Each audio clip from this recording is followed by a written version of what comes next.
Hi everyone, I hope you doing great. So आज हम पढ़ने वाले हैं importance of DSA in competitive programming and interviews. पर अपना जो लेक्चर है उसको स्टार्ट करने से पहले मैं आप लोगों से जानना चाहता हूँ यार, आप लोग मुझे कहाँ कहाँ से देख रहे हो। लाइक आप किस सिटी से बिलोंग करते हो, किस स्टेट से बिलोंग करते हो, और ऑब्वियसली कंट्री तो इंडिया ही है क्योंकि मेरे वीडियोस मोस्टली इंडिया में ही देखे जाते हैं। ठीक है, तो कमेंट करके मुझे बताओ आप मुझे कहाँ से देख रहे हो, ताकि मुझे मालूम चले कि मेरे व्यूवर्स जो हैं वो एक्चुअली कहाँ पे एग्जिस्ट कर रहे हैं और मैं कहाँ कहाँ तक अभी पहुँच पा रहा हूँ। ठीक है, तो बाकी चलते हैं इस वीडियो में। राइट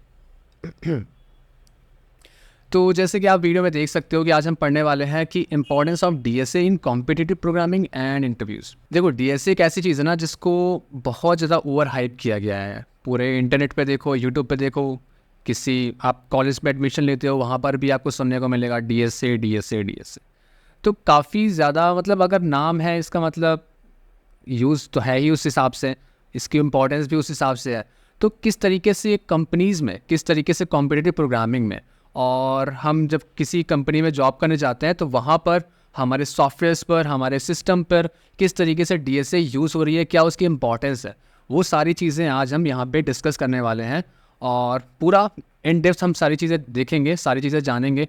तो वीडियो को शुरू से लेकर लास्ट तक प्रॉपर देखना, और I can make you sure कि सारी चीज़ें अच्छे से क्लियर होंगी और काफ़ी कुछ आपको सीखने को मिलेगा इस वीडियो में। ठीक है, तो चलिए शुरू करते हैं इस वीडियो को। सो डीएसए का फुल फॉर्म आप सब लोग जानते हो। डीएसए मतलब डेटा स्ट्रक्चर्स एंड एल्गोरिदम्स। तो बेसिकली जैसे मैं लास्ट वीडियो में डिस्कस कर रखा था कि डीएसए क्या होता है, वो सारी चीज़ें अगर आप वो वीडियो नहीं देखा, अपना पहले वाला वीडियो अगर आपने नहीं देखा अब तक, तो एक बार जाके उस वीडियो को अच्छे से देख लो, क्योंकि उस पर मैंने डीएसए क्या होता है और किस तरीके से, मतलब हम अपनी डेली लाइफ में कैसे डीएसए को यूज़ कर रहे होते हैं, वो सारी चीज़ें मैंने डिस्कस कर रखी। तो एक बार जाके पहले वाला वीडियो अच्छे से देख लो और उसके बाद फिर इस वीडियो को कंटिन्यू करो। तो जो हमारा इंटरनेट में चारों तरफ डेटा फैला हुआ है उसको एफिशिएंटली स्टोर करने के लिए, उसको सही तरीके से यूज़ करने के लिए और उस पर एक सही तरीके से प्रोसेस करने के लिए, ताकि अगर हम कहीं से किसी भी टाइप का डेटा को रिट्राइव करना चाहते हैं, डेटा में कोई ऑपरेशन परफॉर्म करना चाहते हैं, तो वो कितना फास्टली हो, वो कितना कम स्पेस ऑक्यूपाई करे, इन सारी चीज़ों को ध्यान में रखते हुए जो डीएसए है उसका यूज़ हम करते हैं। तो डीएसए के जो जितने सारे एल्गोरिदम्स हैं ना, वो एक्चुअली प्रॉब्लम्स को सही तरीके से ऑप्टिमाइज़ करने के लिए, प्रॉब्लम्स को सही तरीके से प्रोसेस करने के लिए बनाए गए हैं। ठीक है, तो आपको एक चीज़ क्लियर हो गई होगी कि जो डीएसए है वो किस तरीके से हमारी लाइफ में यूज़ होता है। अब हम कुछ इसके एस्पेक्ट्स को देख लेते हैं, कुछ चीज़ों को हम डिस्कस कर लेते हैं, जिस पे हम आपको ये सारी चीज़ें आपको क्लियर हो जाएंगी कि डीएसए की इंपॉर्टेंस आखिर कॉम्पिटिटिव प्रोग्रामिंग और इंटरव्यू में है क्यों, और हम रियल लाइफ में इसको क्यों यूज़ करते हैं। वो सारी चीज़ें आपकी अभी सारी चीज़ें क्लियर होने वाली हैं। तो सबसे पहले हम डिस्कस करेंगे problem solving efficiency. Problem solving efficiency मतलब डीएसए का यूज़ करके आप प्रॉब्लम को सही तरीके से एफिशिएंटली सॉल्व कर सकते हो। मतलब अगर आपके पास डीएसए का सही नॉलेज है, आपको पता है कि मुझे किस तरह की प्रॉब्लम में किस तरह के डेटा स्ट्रक्चर का यूज़ करना है, मुझे किस तरह के एल्गोरिदम का यूज़ करना है, तो आप किसी प्रॉब्लम को सही तरीके से एफिशिएंटली सॉल्व कर सकते हो। और ये जो प्रॉब्लम सॉल्विंग स्किल होती है ना, तो जब आप इंटरव्यू में बैठते हो तो आपकी जो प्रॉब्लम सॉल्विंग स्किल है, आप किस तरीके से प्रॉब्लम को सोच रहे हो, किस तरीके से आप अप्रोच डेवलप कर रहे हो, किस तरीके से आप रियल वर्ल्ड जो एंटिटीज़ हैं, रियल वर्ल्ड की जो प्रॉब्लम है उसको किस तरीके से आप सॉल्व करने जा रहे हो। तो जो डीएसए का एक सही नॉलेज है ना, उस चीज़ से इंटरव्यूअर को पता चल जाता है कि आप अगर रियल वर्ल्ड में आप किसी एप्लीकेशंस पे आप काम कर रहे हो या किसी सिस्टम में काम कर रहे हो, तो आप उनकी प्रॉब्लम्स को कैसे हैंडल कर सकते हो, किस तरीके से आप उनके लिए हेल्पफुल हो सकते हो। ठीक है, इसलिए जो डीएसए होता है वो आपकी प्रॉब्लम सॉल्विंग एफिशिएंसी को मेज़र करता है, आप किस तरीके से प्रॉब्लम्स को सही तरीके से सॉल्व कर पाते हो। मतलब अगर आपका डीएसए अच्छा है, आपको डेटा स्ट्रक्चर्स और एल्गोरिदम्स का सही यूज़ करना आता है, आपको पता है कि मुझे किसी पर्टिकुलर प्रॉब्लम के लिए मुझे एरे यूज़ करना है, कि मुझे स्ट्रिंग यूज़ करना है, मुझे ट्री यूज़ करना है, कि ग्राफ यूज़ करना है, मुझे डायनेमिक प्रोग्रामिंग यूज़ करना है, मुझे रिकर्शन यूज़ करना है, या फिर ओवरऑल हमें क्या यूज़ करना है। अगर ये चीज़ आपके दिमाग में अच्छे से क्लियर है, इसका मतलब आप किसी प्रॉब्लम को सही तरीके से अप्रोच कर सकते हो, इसका मतलब आप सही प्रॉब्लम को सही तरीके से सॉल्व कर सकते हो। बाकी जब आपको एल्गोरिदम्स का सही नॉलेज है, तब आपको ये क्लियर हो जाता है कि आप इस पर्टिकुलर प्रॉब्लम को कितना एफिशिएंटली सॉल्व कर सकते हो, कितना लेस टाइम में सॉल्व कर सकते हो, कितना लेस स्पेस, मतलब कितना कम मेमोरी ऑक्यूपाई करके इस प्रॉब्लम को आप सॉल्व कर सकते हो। इसलिए जो प्रॉब्लम सॉल्विंग एफिशिएंसी के लिए काफ़ी ज़्यादा यूज़फुल हो जाता है तुम्हारा। तो डीएसए हम समझ गए कि प्रॉब्लम सॉल्विंग एफिशिएंसी के लिए किस तरह से यूज़फुल होता है। जो दूसरी चीज़ है वो है लॉजिकल थिंकिंग एंड अप्रोच। जब आप डीएसए का एक सही नॉलेज होता है ना, तो जब आप इंटरव्यूअर आपसे डीएसए का कोई प्रॉब्लम पूछता है, तो एक्चुअली आपकी लॉजिकल थिंकिंग और आपके अप्रोच को मेज़र कर रहा है कि आप किसी प्रॉब्लम के बारे में आप लॉजिकली किस तरीके से सोचते हो। मतलब नॉर्मल तो देखो, अगर आपको डीएसए नहीं आता है फिर भी आप प्रॉब्लम सॉल्व करते हो ना। रियल लाइफ में बहुत सारी प्रॉब्लम्स होती हैं जो मंद बुद्धि टाइप के बंदे होते हैं, जिनको प्रॉब्लम मतलब सही तरीके से सॉल्व करना नहीं आता, इसका मतलब वो डीएसए को सही यूज़ नहीं कर रहे हैं, ठीक है। मतलब उनको कोई प्रॉब्लम सॉल्व करने के लिए टाइम ज़्यादा लगेगा, उनको कोई प्रॉब्लम सॉल्व करने के लिए मतलब ये कह सकते हैं उनको रिसोर्सेज की ज़्यादा ज़रूरत पड़ेगी और वो टाइम भी ज़्यादा लेंगे और प्रॉब्लम को सही तरीके से सॉल्व भी नहीं कर पाएंगे। पर जिनको डीएसए का सही नॉलेज है वो क्या करेगा, प्रॉब्लम्स को सही तरीके से लॉजिकली सोच पाएगा कि मैं अगर कोई प्रॉब्लम मेरे सामने आई है तो मैं उसको अगर मैं ऐसा करूंगा तो ये प्रॉब्लम इतने सही तरीके से सॉल्व हो जाएगी और वो कम टाइम में सॉल्व हो जाएगी, और उसका जो अप्रोच है, उसका जो डायग्राम है, एक फ्लो है, वो उसके दिमाग में क्लियर होना चाहिए। तो जब आपको डीएसए का सही नॉलेज होता है ना, तब आप किसी भी कॉम्प्लेक्स प्रॉब्लम को सही तरीके से सोच पाते हो, सही तरीके से अप्रोच डेवलप कर पाते हो, एक सही एल्गोरिदम्स को इम्प्लीमेंट कर पाते हैं उस प्रॉब्लम को सॉल्व करने के लिए या फिर उस पर्टिकुलर प्रॉब्लम के सॉल्यूशन को डिराइव करने के लिए। इस वजह से जो हमारे जो इंटरव्यूज़ होते हैं, जो नॉर्मल इंटरव्यूज़ होते हैं या फिर कोई कॉन्टेक्स्ट हो गया, ऑनलाइन कॉन्टेक्स्ट जैसे बहुत सारी कंपनीज कराती है ना, तो वो डीएसए की क्वेश्चन क्यों रखती है, ताकि आपकी प्रॉब्लम सॉल्विंग स्किल और आपके लॉजिकल रीजनिंग, जो लॉजिकल कैपेबिलिटी है, उसको प्रॉपरली मेजर कर सके, ताकि अगर जब आप रियल वर्ल्ड एप्लीकेशंस में या रियल वर्ल्ड सॉफ्टवेयर के साथ काम कर रहे हो तो उस टाइम पे उन रियल वर्ल्ड सिनेरियोज के साथ आप कैसे डील करते हो, आप कैसे प्रॉब्लम्स को टैकल करते हो, आप कैसे सॉल्यूशन को डिराइव करते हो, वो सारी चीज़ें उस पर्टिकुलर कॉन्टेक्स्ट में, उस पर्टिकुलर पीरियड ऑफ टाइम में आपके अंदर से वो चीज़ें जान सकें, ठीक है। इस वजह से ये जो है वो तुम्हारे लॉजिकल थिंकिंग एंड अप्रोच को मेज़र करने के लिए काम आती है। तीसरी चीज़ जो होती है वो है एफिशिएंसी एंड परफॉर्मेंस। हाँ, एक्चुअली कुछ चीज़ें मैंने बीच बीच में क्लियर कर दी हैं, पर अभी फिर से मैं क्लियर कर देता हूँ। जो हमारा एफिशिएंसी एंड परफॉर्मेंस है, एफिशिएंसी एंड परफॉर्मेंस मतलब कि जब आपको एक राइट डेटा स्ट्रक्चर, एक राइट एल्गोरिदम का यूज़ करना आ जाता है ना, तब आप किसी पर्टिकुलर प्रॉब्लम को एफिशिएंटली, एक कम टाइम में, एक कम मेमोरी के साथ और एक मतलब कम स्पेस के साथ उसको सॉल्व कर सकते हो, राइट।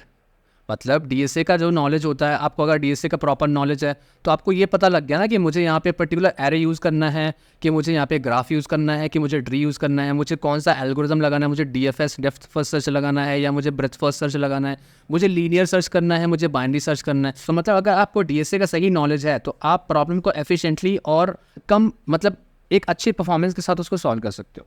इंडस्ट्री रेलेवेंस, इंडस्ट्री में डीएसए का यूज़ क्यों है और किस लिए हम इंडस्ट्री बेस पे हम डीएसए को पूछा जाता है। तो जैसे कुछ बहुत सारी जो मेजर कंपनीज है, तुम्हारी फेसबुक हो गया, व्हाट्सएप, तुम्हारे मेटा हो गया और तुम्हारी माइक्रोसॉफ्ट, गूगल, ये जो कंपनीज होती है ना, बड़ी बड़ी कंपनीज, ये ऑनलाइन कॉन्टेक्स्ट कराती हैं। ऑनलाइन कॉन्टेक्स्ट कराने का रीज़न क्या है, क्योंकि वहाँ पे बहुत सारे मतलब देखा जाए तो ग्लोबली लोग पार्टिसिपेट करते हैं। वहाँ पे ऐसी प्रॉब्लम्स रखी जाती है ना जो कि नॉर्मल नहीं होती। मतलब आप अगर सोचो कि आपको डीएसए नहीं आता है तो आप वहाँ की प्रॉब्लम सॉल्व नहीं कर पाओगे।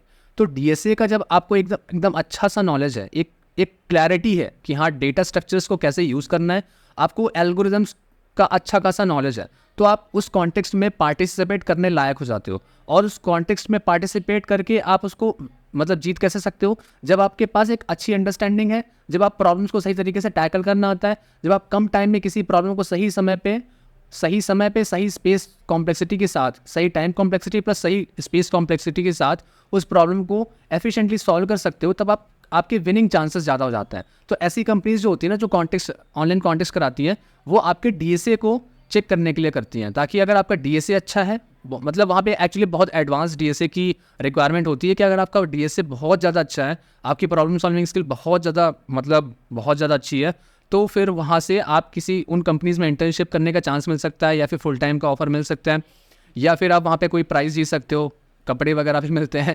तो काफ़ी चीज़ें होती हैं, मतलब एक लाख रुपए तक का प्राइस होता है, और मतलब इंटर्नशिप के चांसेस होते हैं, तुम्हारी जॉब के चांसेस होते हैं। तो ये सारी चीज़ें आप वहाँ से कर सकते हो। तो अगर आप इस कैटेगरी में आते हो जिसका डीएसए काफ़ी अच्छा है और ऐसे कॉन्टेक्स्ट में पार्टिसिपेट करना चाहता है, तो आप डेली प्रॉब्लम सॉल्व करो डीएसए से रिलेटेड।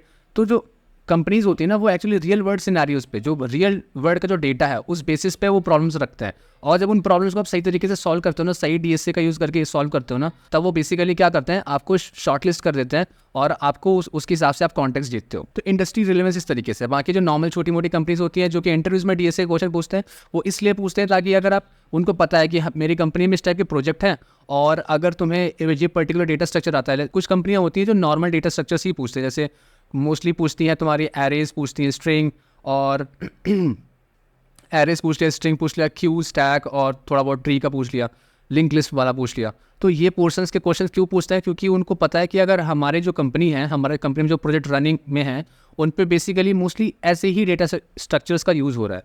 तो कंपनी के रिलेवेंस के हिसाब से, प्रोजेक्ट के रिलेवेंस के हिसाब से वो डीएसए के क्वेश्चन आपसे पुट अप करती हैं, और आप उन क्वेश्चंस को कितना एफिशिएंटली, कितना प्रॉपर, मतलब optimise solution plus naive approach, हर तरीके से आपको सॉल्यूशन देना होता है। तो जब भी आपसे इंटरव्यू में डीएसए की प्रॉब्लम पूछी जाए ना, आप पहले उसको एक नैव बेस्ड अप्रोच बताओ और उसके बाद फिर उस प्रॉब्लम को ऑप्टिमाइज करके दिखाओ।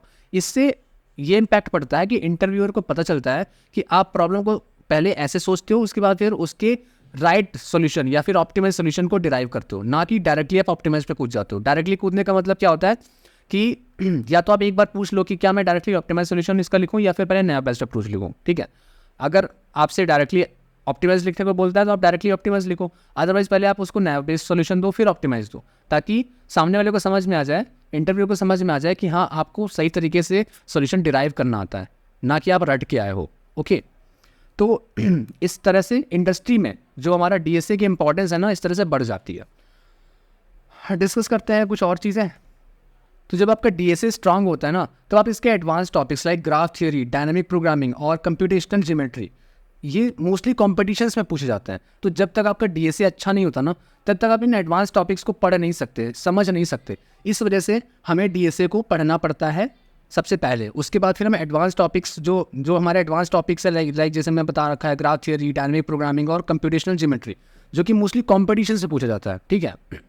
जैसे आप कॉन्टेस्ट में पार्टिसिपेट करते हो ना, तो इन चीज़ों से रिलेटेड प्रॉब्लम्स वहाँ पे ज़्यादा पूछी जाती हैं। तो जब तक आप डीएसए को सही तरीके से नहीं करते हो, तब तक आप ऐसी प्रॉब्लम्स को सॉल्व नहीं कर पाओगे, और जब ऐसी प्रॉब्लम्स नहीं बनेंगी तो आप कॉन्टेक्स्ट में आपके जीतने के चांसेस भी कम पड़ जाते हैं, ठीक है। इस वजह से हमें डीएसए को पढ़ना पड़ता है, और इस तरह से डीएसए हमारे लिए एक इंपॉर्टेंट सब्जेक्ट है, ठीक है। और चीज़ें डिस्कस कर लेते हैं, लाइक हाँ, तो जो अगली चीज़ आती है वो आती है कॉम्पिटिटिव एज। कॉम्पिटिटिव एज का मतलब देखो अगर दो लोग आपके सामने बैठा ले जाए, एक बंदे को डीएसए आता है, एक बंदे को डीएसए नहीं आता है, और उनको सेम प्रॉब्लम दी जाए, तो सेम प्रॉब्लम जब दी जाएगी, तो डीएसए वाला जो बंदा है, जिसको डीएसए अच्छे से आता है, वो क्या करेगा, उस प्रॉब्लम को सही तरीके से सॉल्व करेगा और कम टाइम में सॉल्व कर पाएगा। पर जो दूसरा बंदा है, जिसको डीएसए नहीं आता है, वो क्या करेगा, वो प्रॉब्लम को मे बी कोई प्रॉब्लम समझ ही ना पाए, और या फिर अगर समझ जाएगा तो उस प्रॉब्लम को सॉल्व करेगा, तो उसका जो सॉल्यूशन होगा वो उतना ऑप्टिमाइज नहीं होगा, ठीक है। तो इस तरीके से हमारे पास जो एक कॉम्पिटिटिव एज हो जाती है, एक कॉम्पिटिटिव एज आपको मिल जाता है कि आपको अगर डीएसए आता है ना, तो आप कंपटीशन में थोड़ा सा आगे हो जाते हो। तो हम ऐसा बोल सकते हैं ना कि आप पर्टिकुलरली जिनको डीएसए आता है, वो नॉन डीएसए स्टूडेंट से थोड़ा सा ज़्यादा कैपेबल हो कंपनी में इंटरव्यू क्रैक करने के लिए, या फिर किसी भी पर्टिकुलर जॉब को लेने के लिए, ठीक है। इस वजह से डीएसए हमारा इंपॉर्टेंट हो जाता है कि डीएसए अगर आपको अच्छे से आता है, इसका मतलब आप कंपनीज़ में इंटरव्यू क्रैक कर सकते हो, और उनकी जो प्रोजेक्ट है और उस कंपनी में जो प्रोजेक्ट है उस पर सही तरीके से काम कर सकते हो, राइट। तो कुछ चीज़ें और हैं इंपॉर्टेंट इससे रिलेटेड, वो चीज़ें मैं आपको डिस्कस कर देता हूँ। तो की डीएसए टॉपिक्स होते हैं ना, सबसे पहले हम एरेज और स्ट्रिंग की बात करते हैं। तो जो हमारे एरेज और स्ट्रिंग है ना, ये फंडामेंटल डेटा स्ट्रक्चर्स हैं। मतलब अगर हमको एरेज और स्ट्रिंग का सही नॉलेज नहीं है, अगर हमको ये चीज़ें सही से क्लियर नहीं है, तो हम आगे के डेटा स्ट्रक्चर्स को नहीं सीख सकते, ठीक है। तो हमको एरेज और स्ट्रिंग को सही तरीके से सीखना पड़ता है, और अगर आपको ये, जब तक आपको अच्छे से क्लियर नहीं है, एरेज और स्ट्रिंग को सही तरीके से आप अंडरस्टैंडिंग नहीं है, तब तक आप आगे के जो डेटा स्ट्रक्चर है इन पर मूव मत करना।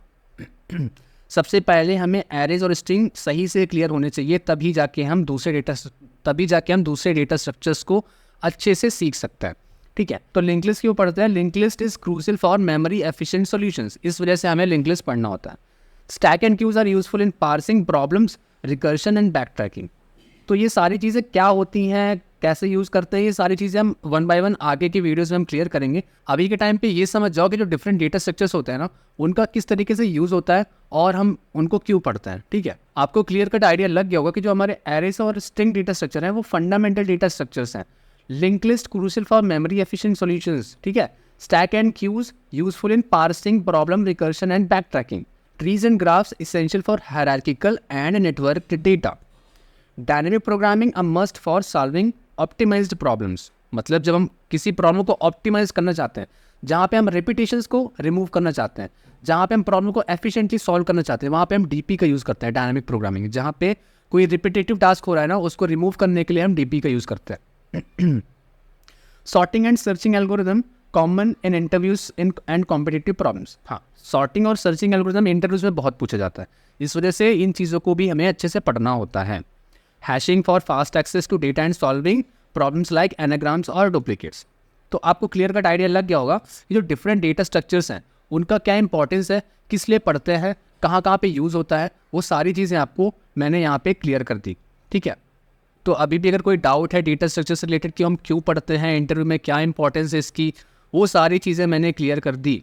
और फिर भी अगर कोई डाउट है तो आप मुझसे पूछ सकते हो, मैं कमेंट में भी क्लियर कर दूंगा। और अगर वीडियो अगर एक बार में अगर सच अच्छे समझ में ना आया करें ना, दोबारा देख लिया करो, क्योंकि अराउंड मतलब सारी चीज़ें ही मैं क्लियर कर देता हूँ, सारी चीज़ें ही मैं डिस्कस कर देता हूँ। तो बेसिकली इस वजह से हम डीएसए को इतना इंपॉर्टेंस देते हैं और इस वजह से हर जगह पे ये रोना गाना रहता है कि भाई हमें डीएसए सीखना है। जो डीएसए सीखना चाहता है ना, वो डीएसए सीखना काफ़ी आसान होता है। तो आसान कब होता है, जब आप कंसिस्टेंसी और हार्डवर्क को मेंटेन करते हो। तो वो डीएसए को अगर आप अच्छी तरह से सीखना चाहते हो ना, तो आपको कंटिन्यूअली इस पर एफर्ट डालना पड़ेगा। आपको रोज़ कुछ ना कुछ प्रॉब्लम सॉल्व करना पड़ेगा, रोज़ इसके कॉन्सेप्ट को पढ़ना पड़ेगा, अच्छी तरीके से समझना पड़ेगा, प्रैक्टिस करना पड़ेगा। और प्रैक्टिस के साथ साथ आपका डीएसए स्ट्रांग होता जाएगा। तो इस तरह से जितनी भी कंपनियाँ होती हैं, जितनी भी सॉफ्टवेयर कंपनी है आपकी सॉफ्टवेयर इंजीनियर रोल के लिए जो आपको हायर करने के लिए आती है, या कॉलेज में आती है, या फिर आप बाहर से अप्लाई करते हो, हर जगह डीएसए की इंपॉर्टेंस इसलिए हो जाती है क्योंकि मोस्टली जो रियल वर्ल्ड की जो प्रॉब्लम है, रियल वर्ल्ड का जो डेटा है या फिर जो एप्लीकेशंस है, ये तुम्हारे जो ऑपरेटिंग सिस्टम है, तुम्हारे हार्डवेयर से रिलेटेड एप्लीकेशंस है, तुम्हारे सॉफ्टवेयर से रिलेटेड है, तुम्हारे वेब एप्लीकेशन है, मशीन लर्निंग है, आर्टिफिशियल इंटेलिजेंस है, तो हर चीज़ में डीएसए का बहुत ही क्रूशल रोल होता है। और डीएसए का सही तरीके से यूज़ करके ही हम इन कॉम्प्लेक्स प्रॉब्लम को सही तरीके से सॉल्व कर सकते हैं और एक ऑप्टिमाइज सॉल्यूशन डिराइव कर सकते हैं। ठीक है, तो इस वजह से डीएसए की इंपॉर्टेंस इतनी ज़्यादा बढ़ जाती है और हर कंपनीज़ में, इंटरव्यूज़ में, कॉम्पिटिशन्स में और कॉन्टेक्स्ट में डीएसए को इतना ज़्यादा इंपॉर्टेंस दी जाती है। बाकी आपको क्या लगता है, आपके हिसाब से डीएसए की क्या इंपॉर्टेंस है तुम्हारी लाइफ में, किस तरीके से तुम डीएसए को अपनी लाइफ में यूज़ कर रहे हो, मेरे को कमेंट सेक्शन में बताओ। और बाकी अगर कोई डाउट है मुझसे पूछ सकते हो। और वीडियो को लाइक नहीं किया हो तो लाइक कर देना, छोटा साइज है पर एक कमेंट जरूर करना और अपने दोस्त के साथ शेयर कर देना। बाकी नए हो तो चैनल को सब्सक्राइब कर लेना। बाकी मिलता हूँ आपसे नेक्स्ट वीडियो में। Till then keep learning, keep exploring and keep smiling. Bye.